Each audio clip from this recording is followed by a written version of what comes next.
Hey everybody, Breakthrough Health and Life Coach Glenn Hattem here. I'm here with one of my good buddies here, Chef Mico Eaglefeather. Say hi to everybody. Hello. All right, so our transmission is coming through from Ecuador. I'm out here in Boulder, Colorado, and we're about to be in a conversation that I've been excited to have. I've been really because I know this conversation probably compared to a lot of the conversations I have on a regular basis.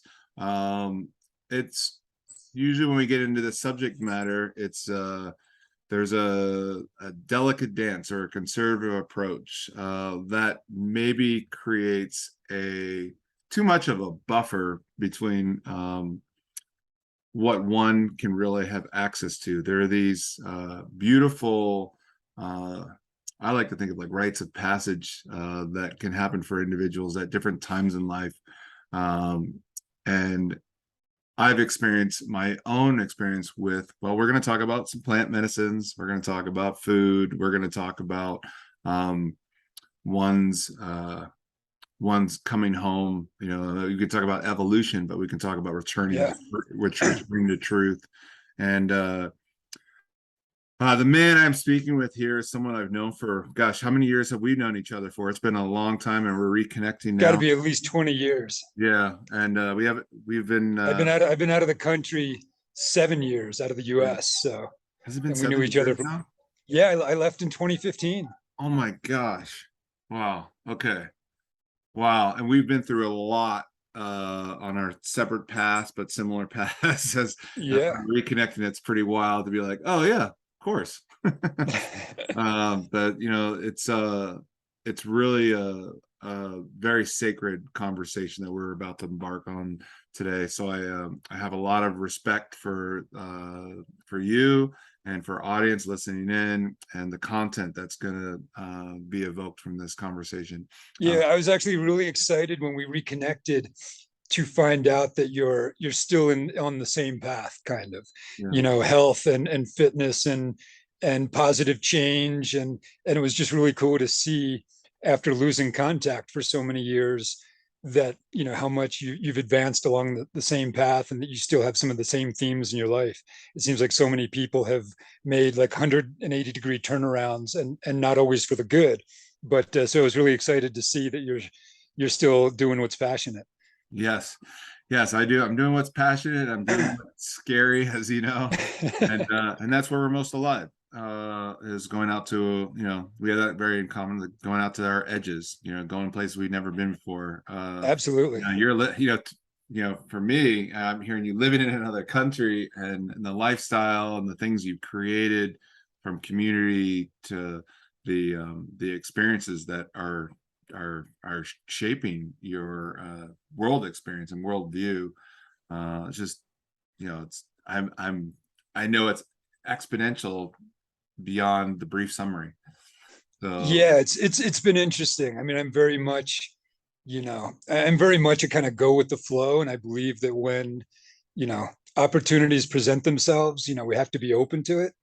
And also, I tend to sometimes jump in with both feet without thinking things through, but that sometimes is the best way to do things, especially when it's a big change. yeah, me here. Leaving the country and then moving from Central America to South America, these were some, big changes that could have potentially carried risks with them, but the rewards have been, almost indescribable. Yeah, I'm just thinking about when you guys loaded the vehicle and did the drive, you know, crossing That board. was, that was cool. That was one of my most profound life experiences, was spending 2 weeks driving from Colorado to Costa Rica. And so many people were like, oh my gosh, you can't drive through Mexico, you're going to get killed, you're going to, all these things that Americans tend to be programmed with. Yeah. And and that was actually one of the reasons why I did it, because I had so many people telling me, you can't do it, you can't do it, it's too dangerous. And I was like, no, I don't believe it. I needed to see for myself. And Mm. it was so not what, people think it is. Yeah, I well, mean, the 8 days that I drove through Mexico, I absolutely fell in love with the country and the people, and it was just not at all what I expected. And to make it even, to take it even a step further, I couch surfed along the way. yeah. Yeah, and then you guys, I think you guys ended up in was it Lake Arnall and near the Yeah, volcanoes and in the like the heart of the jungle. Like I remember just seeing pictures of all the crazy spiders and snakes that were like your next door neighbors, you know? yeah, that was another very interesting experience, living, kind of in the jungle, and it was fun. I mean, if you're a nature guy, it's where to be. There is a level of mana there that I've just never experienced anywhere else, even here in Ecuador. I mean, I was only in Costa Rica for a couple of years, and then I ended up moving to Ecuador, and I've been here for a little over 5 years. And but yeah, there is an energy there in that part of Central America that is unique. I don't know how else to describe it. Yeah, yeah, no, I've felt that from a lot of the shares. Maybe share with our audience a little bit first, what you're up to kind of in the world these days. And Well, I'm a vegan chef, yeah, and I had started cooking, and I had started building that in Colorado before I left the States. And it wasn't until I was out of the States that it really kind of, my style and everything really started to come together.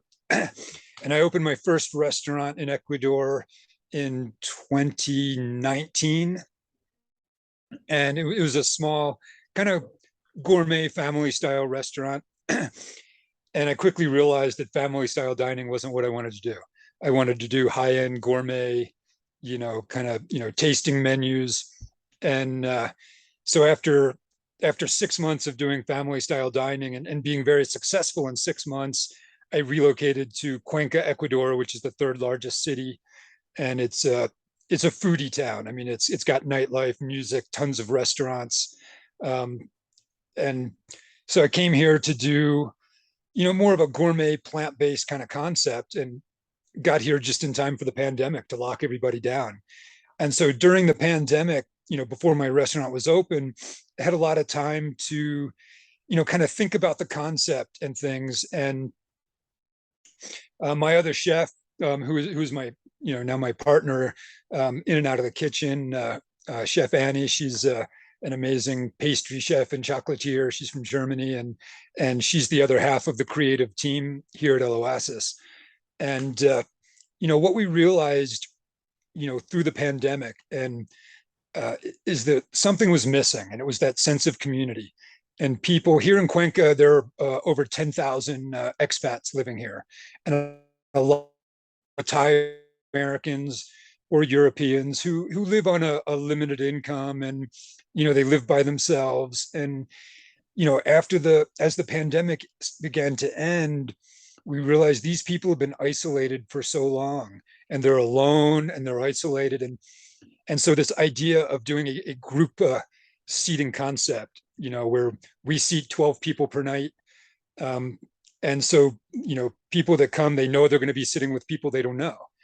And, when you've created a 4 hour, kind of ceremony around food, it's a lot of time for somebody to sit by themselves. But when people know they're going to be at a table with other like-minded individuals, it really changes. And, witnessing how that group dynamic really enhanced the whole experience, and getting back to the roots of food being the centerpiece of communal gatherings, and gratitude, and eating with intention, we realized there's something missing. And we started doing a lot of research online, and we realized that we couldn't find anything on the internet in any country about anybody performing gastronomic ceremonies that are conducted more along the lines of a plant-based ceremony, like a healing ceremony. And that's what our service evolved into. And so as far as we know, we are the innovators of what we call the gastronomic ceremony. So it's usually like 10 plates and 4 or 5 drinks. And we have a heart opening meditation at the beginning of the ceremony that everybody participates in, to get everybody on the same level energetically. Because, we've been in the kitchen prepping since early in the morning, running around like crazy. Who knows what these people have had go on in their lives before they get here? They could have been in a car accident. They could have been fighting with somebody at the bank. I mean, you just never know. Yeah. And so we take these few minutes and get everybody to close their eyes, take some deep breaths together, and set intention for the evening. And we were amazed the first time we did that, how much of a difference it made in the energy of the ceremony. And we realized this is something important, and we started incorporating this. And it's been really interesting. The more we conduct the food service as a ceremony, um, it affected people in ways that we never experienced. And that's been the evolution. Gosh, I remember the experience just being in Colorado. You going from a big, giant, burly, muscly meat eating guy coming up with these so delicious. I remember just even your what was that pizza that you even made when you were starting to just experiment with things. You had this Yeah, that was a coconut cashew. crust pizza Yeah, with yeah, with a cashew based cheese, and yes, yeah. yes, yes. And just your delight and the time and energy you would put into these productions to get something to taste so fabulous. So now scale that up. Yeah, Now we serve 12 people a night, only 2 nights a week, but we serve 10 courses. So it takes the two of us. We start preparing 5 days in advance, because if we need butter, we have to make plant-based butter. If we need cheese, we have to make plant-based cheese. So everything is made from scratch. yeah. And just so, yeah, to kind of fill in the background, our kitchen is not only 100% vegan, it's gluten-free, it's soy-free. We use no white sugars. We use no processed ingredients, nothing with artificial ingredients. 99% of everything we serve, including all the plate decorations, are made from scratch. Now, most people, they went to the grocery store and they had that list to start with, would be completely lost in the grocery store and where to begin. I'm like, what food can I eat? You know what? Well, here in Ecuador, it's very difficult. There's one or two brands of plant-based cheeses that you can get, but Okay. the ingredients are not so clean. I mean, I know like in the US, there's lots of options now, but it is still pretty limited here. And but it's still, because our focus is on, health and fresh quality ingredients, we have to make pretty much everything from scratch. Now, So what's going on? What are you experiencing with yourself or with people that come through your services? Because I know a while back, we both embarked on a path that studied a bunch of Dr. Robert Morris's stuff. I went through that whole advanced yeah, detoxification cellular regeneration training in Florida with him. Spent some time with him, and it's like most people don't eat for like gut health. And right. they're just eating for just enjoyment, or they go the opposite end. They're like, I'm eating for just I came from the bodybuilder fitness community, which was all about broccoli and chicken breasts and being not enjoying your food but eating just for purpose. And Yeah. so maybe share a little bit about what you've experienced with your own body and with your own with the people that you're serving these days. Well, And I can tell you, I'm not as inflexible about it as I used to be. okay, For a long time, I was very inflexibly vegan, and now I'm a little more flexible about it. I mean, I am still primarily vegan, but if I go somewhere and eat something and find out, oh, there was a little bit of cheese in it, I'm not gonna, freak out and lose my shit. and You your know, and your system can handle that. Yeah, I mean, oh, Not I a, know right away. I you mean, have a trust me, reaction. I'll within 20 minutes, I'm all congested and my nose is running. Right. And, All I'll me know too. if I eat something I shouldn't. But because primarily my diet is so clean, my body can handle it, and it can recover from it quickly. Okay. But Yeah. yeah, so I'm not as hung up on it as I used to be. Okay. But I mean, there are a couple of reasons that my kitchen and my restaurant is so restrictive. And one is because of the health, facts.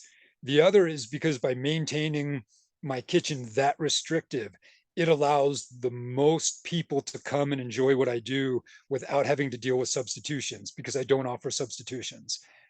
Everything is made in a specific way. And because it's a 10-course tasting menu, I can't take individual substitutions for people. So by maintaining that level of restrictiveness in my kitchen, the only people that generally are unable to come are people with nut and seed allergies, Okay. because a lot of the cheeses, are based on nuts and seeds. We use them in our breads and in other things. And so, that allows the most people to enjoy what we do. And what is kind of in the aside from the enjoyment, what are they enjoying? What's happening in this collective, in this conscious, awareness container that you're creating? What's so Well, if you what's think different? about, even, at any level of fine dining, I mean, most people go out and it's a social occasion. I mean, even with foodies, when they go out, it's a social occasion. And, the food is sometimes secondary. We wanted to we wanted to bring back the idea of communal dining, of strangers gathering around a table and sharing this experience together. And so, we never announce what the current menu is. If you look on our Facebook page, you can see pictures of what our previous menus have been. But as part of the experience, we never announce what we're serving. And there's actually reasons for that. You know, Part of it is the adventure of the experience. But Sure. another reason is because everything we make is plant-based. If I tell you that one of the courses is French onion soup, you have an idea in your head what you think French onion soup is. Right. Everybody else has an idea of what they think it is. And I can guarantee you it's not what we present. And so, in order to keep people's minds open to things being presented in different ways, we don't announce the menu beforehand. So without allowing people to have the opportunity to project their labels and simplification of Exactly. things. Okay. So people know when they come that it's a multi-course tasting menu. They know they're going to be sitting with a group of people they don't know, and they know that it's plant-based, gluten-free, healthy food. That's all they know when they arrive. Okay. So there's quite a bit of entertainment focused on the food.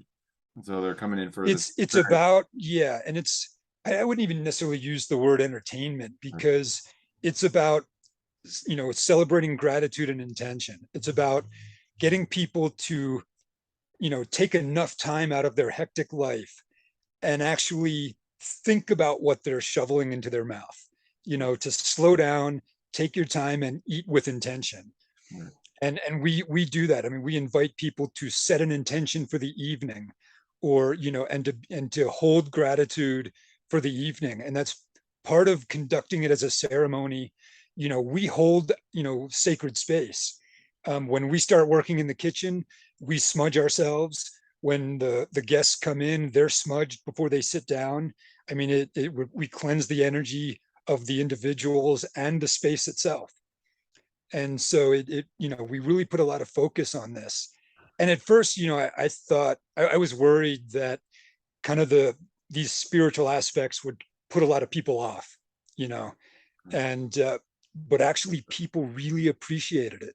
The comments that we get from people were amazing, about how much they miss this. And to give you an example, we had one service, a full service of 12 people. There was 10 different countries represented at the table. Well, And when you get that kind of diversity, the conversation is amazing. The exchange is on a whole nother level, because now people are not sharing. It's not just about the food. People are sharing life experiences. And, we have people that come separately and exchange information and leave together. And, friendships and relationships that have, began at one of our ceremonies. And it's really turned into something very unique and beautiful. yeah, it seems like you're bringing the sacredness back into the slowing down to really not just for your taste palate and your digestive system, but Yeah. for all the reasons we come together. Not to Yeah. stop our And paces. especially, post pandemic, it's something that was really needed. Everybody was isolated and closed down. And in a lot of ways, it affected a lot of people very strongly in different ways. And this, kind of bringing this community back, and especially bringing back the gratitude and the intention, is really what I think has been missing for a lot of people. Yeah, yeah, it feels like you kind of filled that vortex, that kind of there's this void that occurred, with everybody felt it in COVID here as well. And certain businesses flourished during those times, and certain businesses tanked. Restaurant businesses were hurt quite a bit, and Yeah. then all of a sudden, it's like, the hell with this! I want to be out and and doing anything but the food delivery. Yeah, exactly. Exactly. And so, yeah, so it's been, it's been really amazing. And the success of what we've created here is what has opened up this new opportunity for us to take what we do to a new level and to a new location. Now, before we jump in and share with people about the new level and the new opportunity that we'll be making an announcement about and sharing, I'd like to rewind back in time and do a little bit of time travel back on this podcast. I like to have our audience and myself inquire into like how'd you even end up here in Ecuador? Like, let's go all the way back, even like way back to when, what were you like as a youngster growing up? Are there any hints of this? Oh gosh. Aspect. Well, I mean, Yeah. I've been cooking since I was like 12. I mean, it was always a hobby, and I always and as you know, I mean, I always loved cooking for other people. I mean, we used to have gatherings at the house all the time, Oh yeah. and it was just it was one of those fun things. And so for me, having friends and people over and gathering around food was always the best way to do it. I mean, it was the most fun, and so it was an evolution of that. But up until the time that I started feeling like I needed to or wanted to leave the US, the food was always a hobby. And it wasn't until I started thinking seriously about leaving the US that I wanted to, I wanted to have skills that I could do anywhere, that I could live anywhere and have skills to fall back on. Yeah.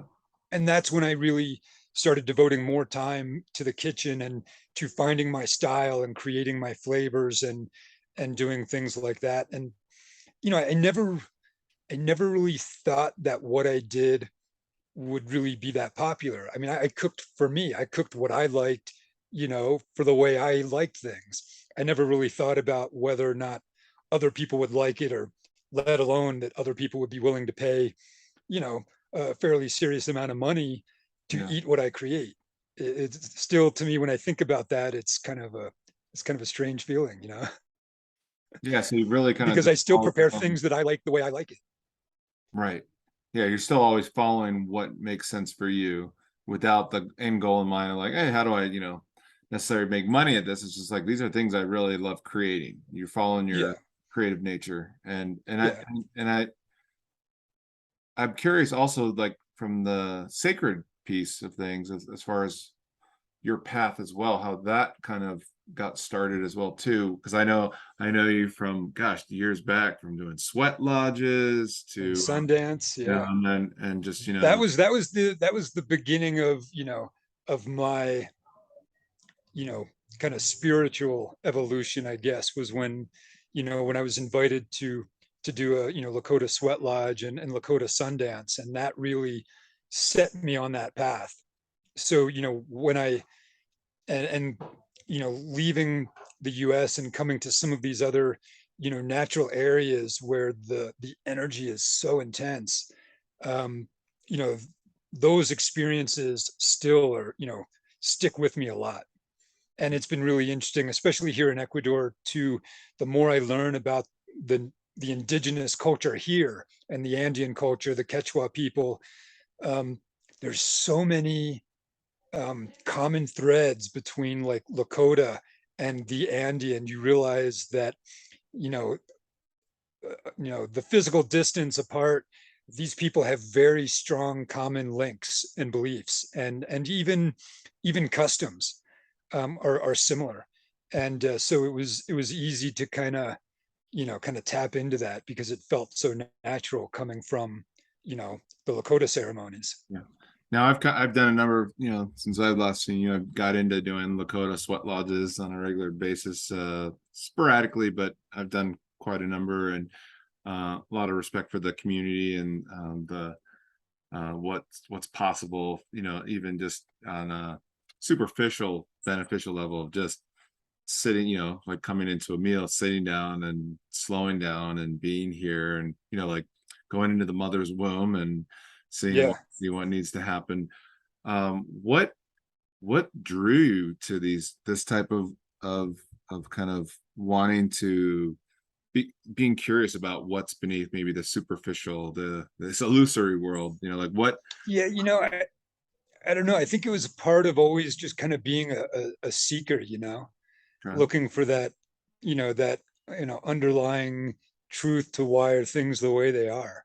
All right. I think I've always been kind of a seeker, and something about that the Native American values and culture always really resonated strongly with me. I mean, it's in my opinion, it's very straightforward, it's very nature based, and it's in a lot of ways, it's a better way to live. I mean, it's a lot of mutual respect. There's not a lot of dogma to it. It's very much, um, the Taoist beliefs are very much in line with Native American beliefs.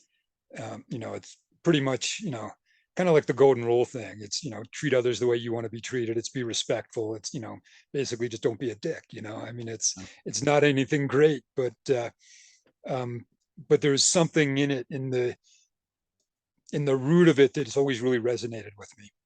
So just more something that just it makes sense because it just feels more in alignment with a deeper truth or Yeah, and more in nature thing. alignment Right. with, with a better way to live. I mean, Better way to live. society's gotten kind of twisted and Right. mixed up, and it's all crazy. And I believe that, this simpler, more nature-based lifestyle is healthier. And I've actually proven it to myself. Going from living in nature in Costa Rica and coming to Cuenca, which is the concrete jungle. It's the third largest city in Ecuador. And I mean, I live, 4 blocks from my restaurant in the city. Um, and the energy is very different. And I didn't realize it until this recent trip that I took.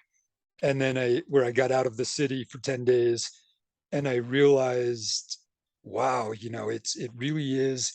It's not that it's necessarily a bad energy, but the city has a heavier, more oppressive energy. And it's much more difficult to tap into that mana, that just raw life force. And when you get back to somewhere, where you're just steeped in nature, it's now I really feel the difference. And I'm not at all surprised that the universe is taking me back in that direction. Hmm. Yeah, I found myself bouncing back and forth, and I find myself wanting to move more into the mountains. And though I find myself, I still keep, you kind of get spun back into these Yeah, webs of familiarity, and where you're comfortable in that heaviness, because you've acclimated to that and made it away. exactly.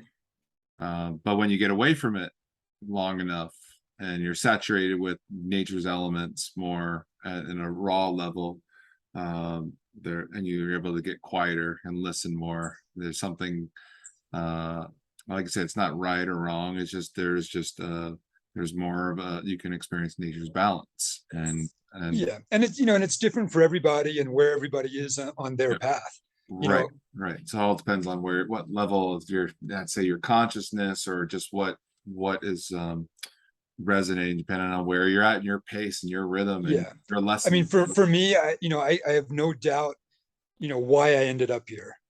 Yeah. It's where I found, my partner, my other chef. This city, well, one, because Ecuador is a very low cost of living, and that's why a lot of retirees come here. It gave me the ability to create something at a very high level without nearly the investment that it would have taken in the US or somewhere else. It Yeah. really afforded me the launching pad that I needed to gain the international following that I have now and that the restaurant has, and to be able to take it back to its roots and back to nature without completely starting from scratch. Yeah. Well, it sounds like you're heading in a new direction, and or the direction that's supposed to be unfolding next. Maybe share a little bit Yes. with our audience about, where what well, I guess the big announcement of what's there's a big shift happening here, and it's the right place to lean in. Yeah. So I mean, after 20 months of being open and opening during a pandemic, um, we had some amazing things happen that we never expected to happen. One thing I want to say that's really interesting, because when I opened this, as a kind of as a plant-based gourmet restaurant, Mhm. I thought my clientele would be, kind of the affluent vegans and vegetarians that live here and plant-based travelers. And in my head, that's really what I'm thinking, is going to be my demographic. Sure. And what's been interesting is 95% of our clientele are meat eaters. And that we found out that, the experience that we've put together is so unique that we attract foodies from all over the world. We now have people that call us to book their reservations with us before they book their travel to make sure they can get seats at the table.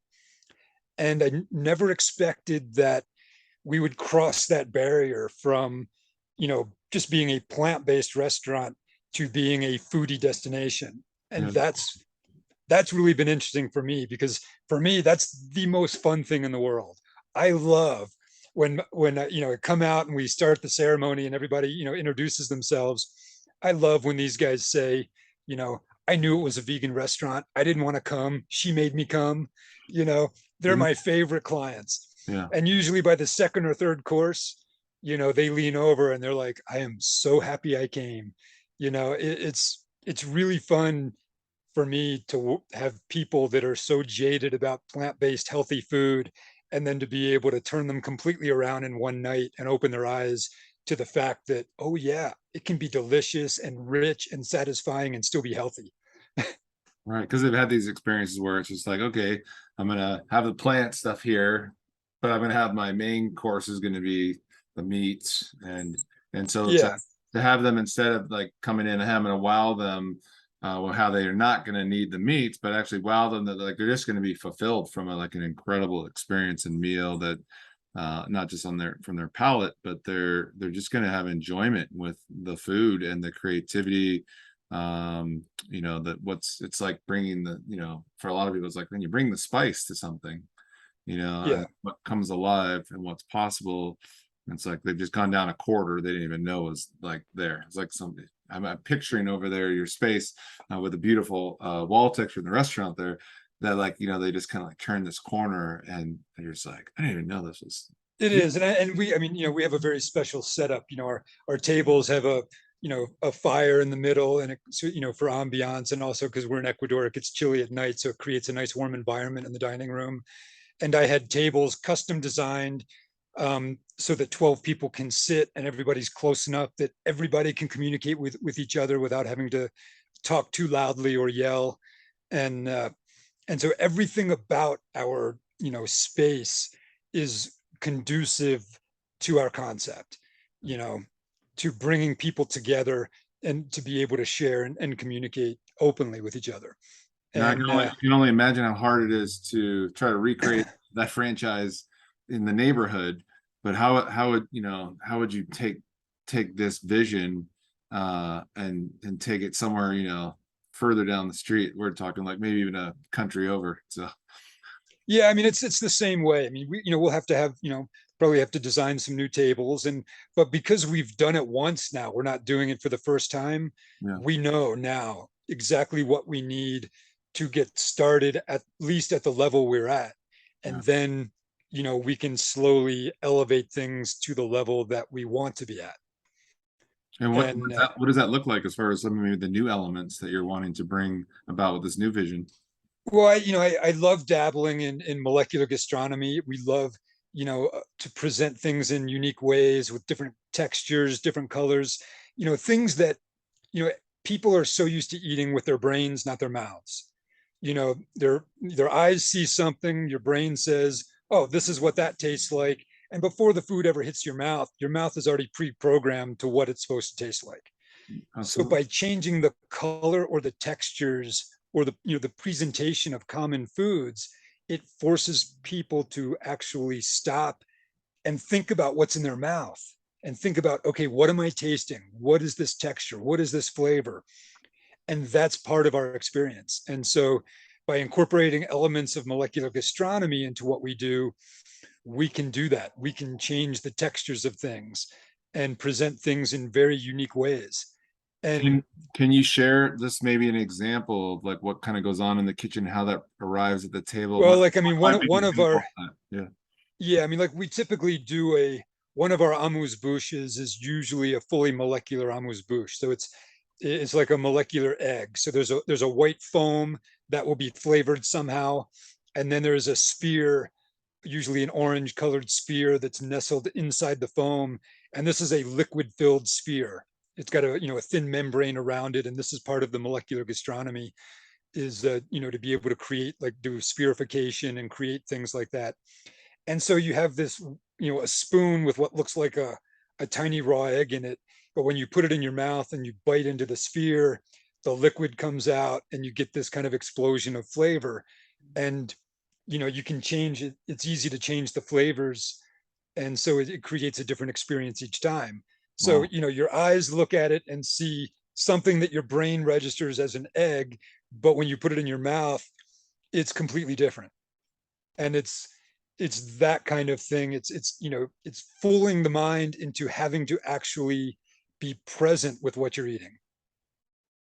So you really have to slow down. You really have Yes, to slow down and really be, you almost, as that every different serving comes around. And I'm assuming these are kind of light courses, enough to whet the palate and create, a level of sustenance. But exactly. Yeah. Yeah, I mean, we usually start with one or two amuse-bouches, and basically, traditionally an amuse-bouche is something that's not part of the menu. It's a 1 or 2 bite, snack to stimulate the appetite and give the clients an idea of the style and flavors to come. I've had that My in style, restaurants. I've had my that style experience. is very much a style of textures, Mm. and contrast. So sweet with spicy, sweet with sour, crunchy with, soft. I mean, just different contrasts.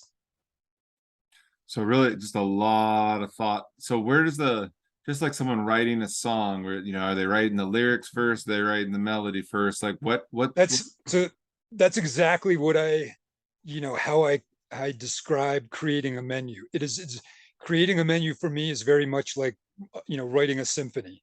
Your ingredients are your instruments, and it's how you put them together and use them that creates the song.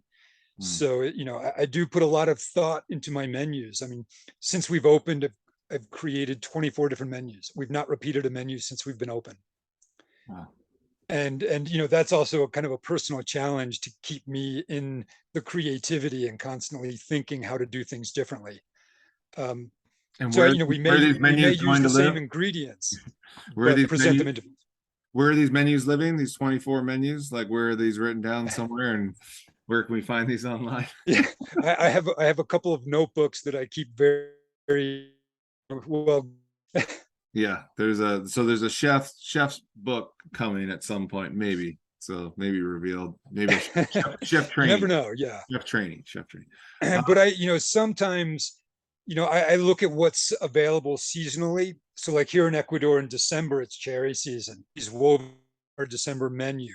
It was in drinks, it was in sauces, it was part of the desserts. We would use cherries in different ways. So if there is something seasonal that we can use, we'll do that. Sometimes we do a theme menu.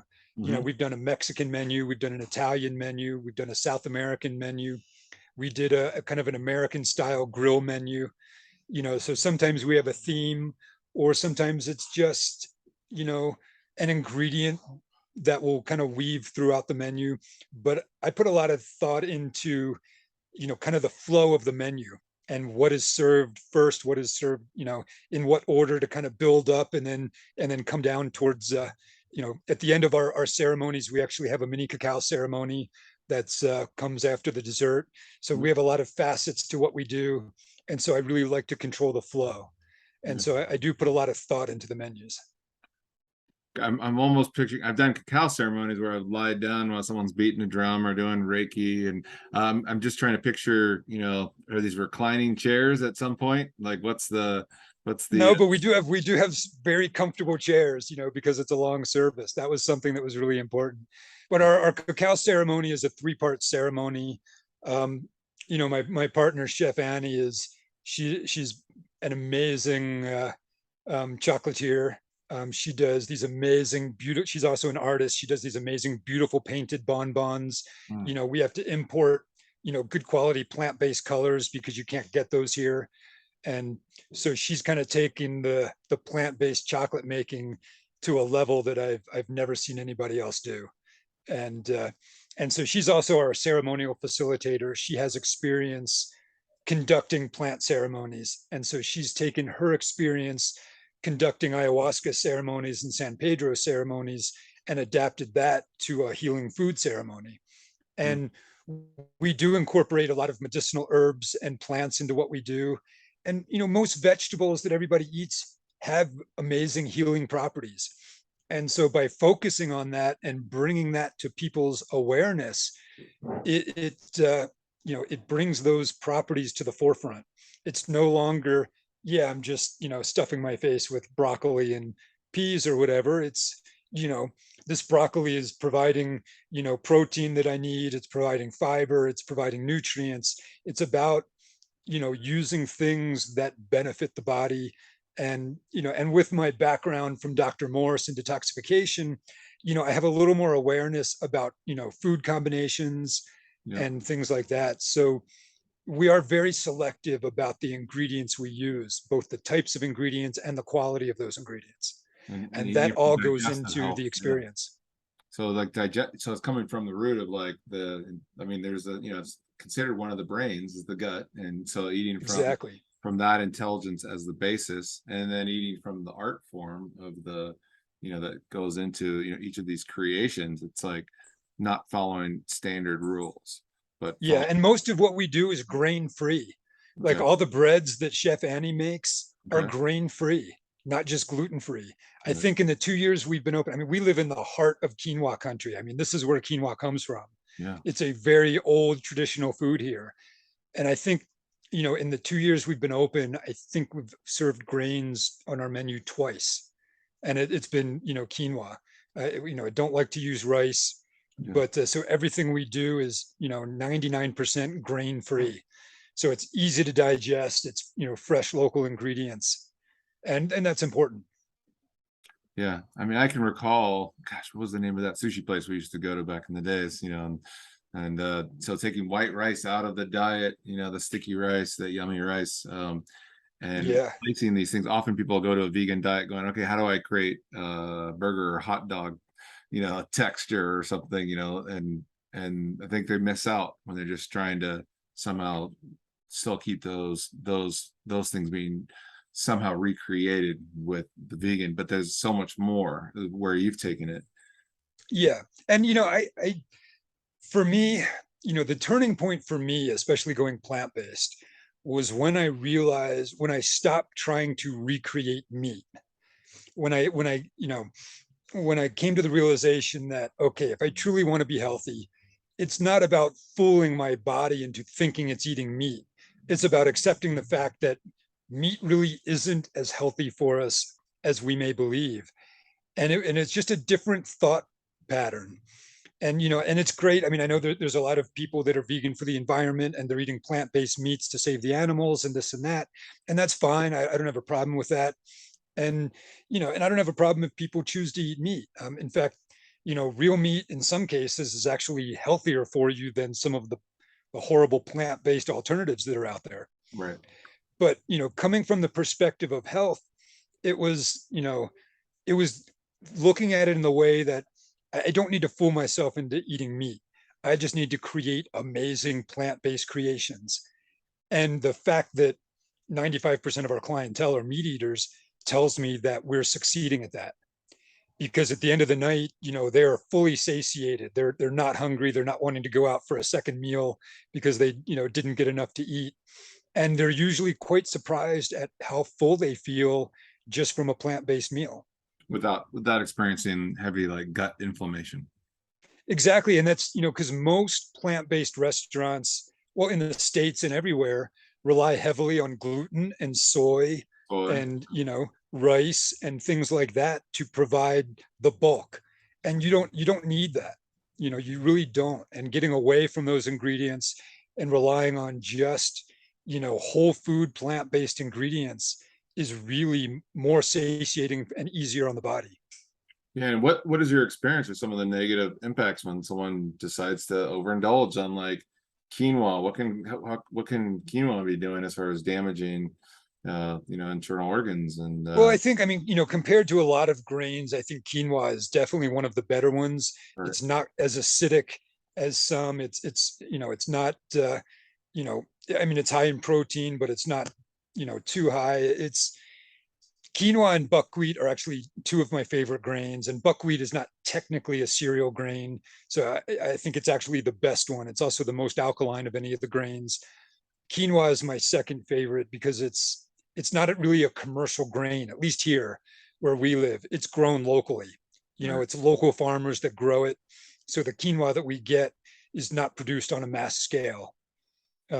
I mean, you get it just in, little plastic bags. It's usually not even labeled. It just, it comes from a local farm somewhere here in the Andes. and what about when And people start moving into your massive production grains? So when you start getting like what we get here in the States, a lot of the massive I think that's, yeah, because they tend to use more pesticides. They tend to use more chemicals when they're growing on a mass scale. It's that gets into the food and that gets into your system, and exactly, we take that for granted. exactly. We don't think And, it's there.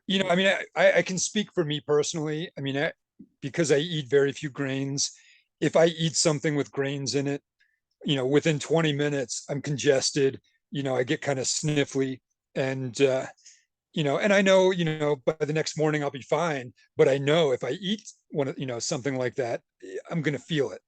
Right. Um, not eating it all the time, I know, there's a big difference, especially with the gluten from the States where it's really not so much the gluten, it's the glyphosate. Um, and I think if you can get gluten-free or not gluten-free grain, chemical-free grains, non-GMO chemical-free grains, it's less toxic to the body than the ones that have been grown with chemicals. Yeah. But anymore, it's so hard to know. I mean, Ecuador is a non-GMO country.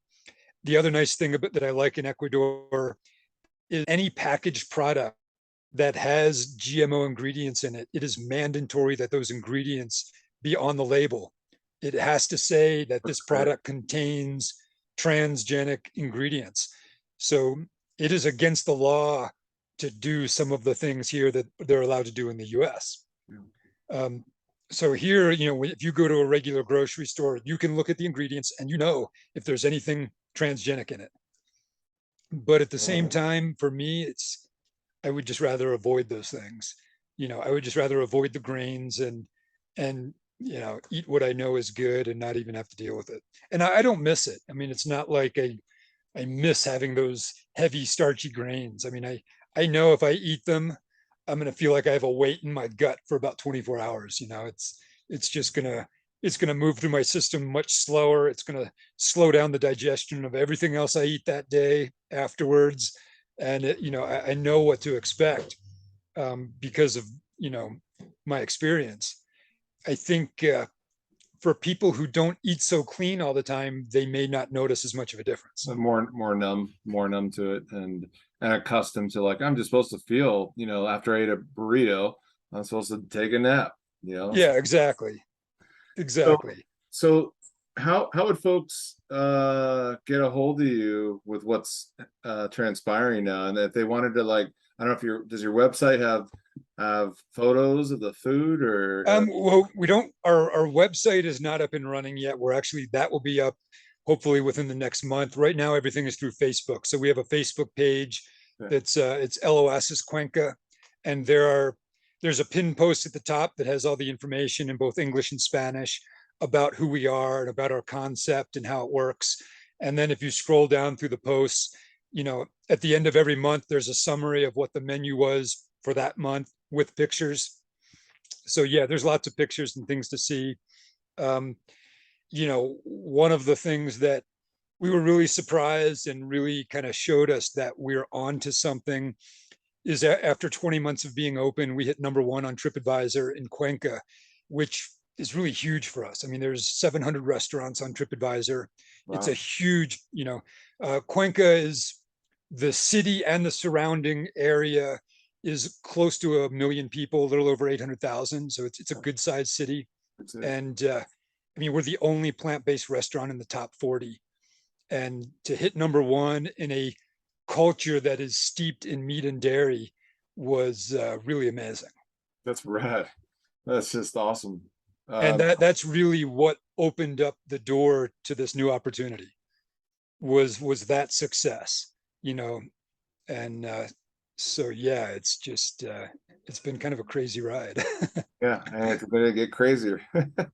It is. It is. August is our last month of holding gastronomic ceremonies in Ecuador, and after this month, we will be, you know, closing our restaurant here and preparing to move it to Costa Rica. Wow. Are you what area in relation to like Arno? Like where are you now? Like I'm familiar with I'll be Sara. down near the coast, on the northwest coast. It's one of the largest, you know, travel destinations in the world. It's, you know, the Guanacaste coast. Um, if anybody's kind of familiar with the northwest coast of Costa Rica, we'll be like halfway between Playa Tamarindo and Playa Flamingo. It's you know, it's a big tourist area. It's a very wealthy area, um, and it's within a 20-minute drive of some of the most amazing beaches in the world, including Playa Conchal, which was just named the most beautiful beach in the world. And so, yeah, it's going to afford us an amazing opportunity to really not only take what we do to the next level, um, but to you know, to share it with a whole new audience in an amazing new location surrounded by nature.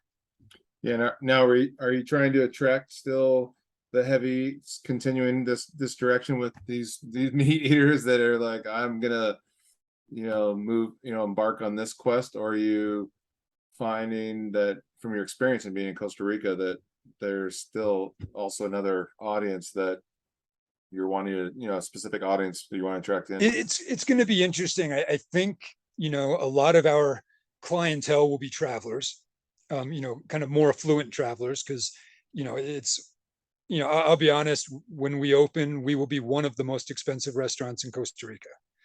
Um, you know, our service level is very high. I mean, we're the second most expensive restaurant here in Cuenca, but the culture and the economy here is very different. So, you know, we're going to be putting on a very high level experience, and we will be taking things to a higher level there than we've been able to do here.